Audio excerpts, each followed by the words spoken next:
এবার কোরবানির ঈদে যশোরের হাট কাঁপাচ্ছে ঠান্ডা ভোলা। প্রায় 40 মনের বিশাল গরুটি জেলা জুড়ে আলোচনার কেন্দ্রবিন্দুতে।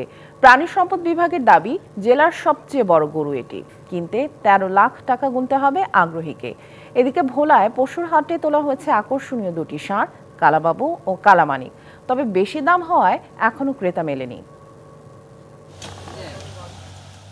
যশোরের অভয়নগর উপজেলার ফুলেরগাতি গ্রামের প্রসেনজিৎ রায় ৪৭ মাস ধরে ঠান্ডা ভোলা নামের গরুটি লালন পালন করছেন। দেশীয় খাদ্যসহ অন্যান্য দানাদার খাবার বাবদ গরুটির পেছনে প্রতিদিন তার খরচ ৭ থেকে ৮০০ টাকা।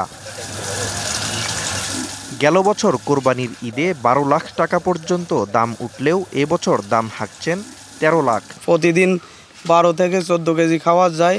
আমরা চাচ্ছি এবছর আমাদের ন্যায্য মূল্য আশা করি পাবো। গরুটি দেখতে ভিড় করছেন অনেকে। এত কষ্ট করে পালন করছে তারা যেন ন্যায্য দামটা পায়। জেলা প্রাণী সম্পদ বিভাগের দাবি, সার্বক্ষণিক নজরদারিতে থাকায় গরুটি নিরোগ।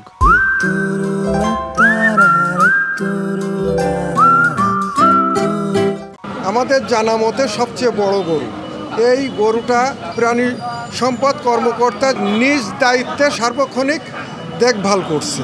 এদিকে কালো রঙের আর মাথায় মুকুটের মতো শিং, দেখতে নাদুস নুদুস, শখ করে বালিক ষাঁড় দুটির নাম দিয়েছেন কালাবাবু ও কালামানিক।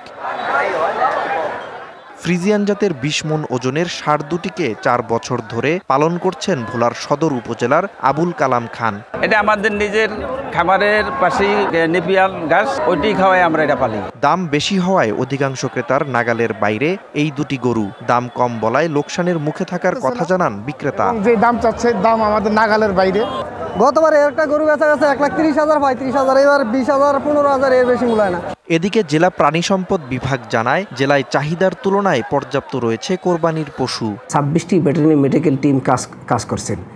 আমরা মনে করি ভোলাতে গরু পর্যাপ্ত পরিমাণ আছে এবং কোনো অভাব হবে না, স্বাচ্ছন্দ্যে কোরবানির ঈদ সম্পন্ন করতে পারবেন। ঈদে ভোলায় এবার ৯০,২৫৩টি পশুর চাহিদা। বিপরীতে প্রস্তুত আছে ১,০২,৭৬৯টি।